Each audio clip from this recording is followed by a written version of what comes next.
ഹസ്സാൻ ഇബ്നു സാബിത്ത് റളിയല്ലാഹു അൻഹു നബിതങ്ങളെ കാണുന്ന കാഴ്ചയെക്കുറിച്ച് പറഞ്ഞു തരും നമുക്ക്.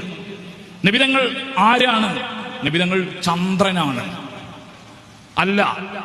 നബിതങ്ങൾ സൂര്യനാണ്? അല്ല. സൂര്യനും അല്ല, ചന്ദ്രനും അല്ല. പിന്നെ ആരാണെന്ന് ഹസ്സാൻ ഇബ്നു സാബിത്ത് റളിയല്ലാഹു അൻഹു പറയാണ്, നബിതങ്ങൾ സൂര്യനും ചന്ദ്രനും ഒന്നായി ചേർന്നതാണ്. സൂര്യചന്ദ്രൻ ഒന്നായി ചേർന്നതാണ് മുത്തുനബി സല്ലല്ലാഹു അലൈഹി വസല്ലം തങ്ങൾ എന്ന് ഹസ്സാൻ ഇബ്നു സാബിത്ത് റളിയല്ലാഹു അൻഹു. നബിതങ്ങളുടെ മുഖത്തേക്ക് ഞാൻ ദീർഘസമയം നോക്കി നിന്നിട്ടില്ല. അങ്ങനെ നോക്കി നിൽക്കുക സാധ്യമല്ല. അങ്ങനെ നോക്കി നിൽക്കുമ്പോൾ നബിതങ്ങളുടെ മുഖത്ത് നിന്ന് പ്രവഹിക്കുന്ന പ്രകാശം എൻ്റെ കണ്ണിലേക്ക് അടിച്ചു വീശും. അങ്ങനെ എൻ്റെ കണ്ണ് മഞ്ഞളിച്ചു പോകുമോ എന്ന് ഞാൻ ഭയപ്പെടും. എൻ്റെ കണ്ണിന് അന്ധത ബാധിക്കുമോ എന്ന് ഞാൻ പേടിക്കും. അപ്പോൾ ഞാൻ എൻ്റെ കൈ കൊണ്ട് മുത്തുനബി സല്ലല്ലാഹു അലൈഹി വസല്ലം തങ്ങളുടെ കാഴ്ചയുടെയും എൻ്റെ കണ്ണിൻ്റെയും മുഖത്തിൻ്റെയും എൻ്റെ കണ്ണിൻ്റെയും ഇടയിൽ ഇങ്ങനെ തിരശ്ശീല പിടിക്കും. ഹസ്സാൻ ഇബ്നു സാബിത്ത് റളിയല്ലാഹു അൻഹു. ഇത് കവിയുടെ വർണ്ണനയല്ല.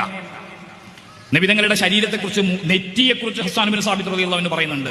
ഇരുട്ടുള്ള രാത്രിയിൽ ആ നെറ്റിത്തടം വിളക്കുപോലെ പ്രകാശിക്കും. പരിസരത്ത് മുഴുവനും പ്രകാശം ഉണ്ടാകും. അല്ലാഹുവിന്റെ റസൂൽ സല്ലല്ലാഹു അലൈഹി വസല്ലം തങ്ങൾ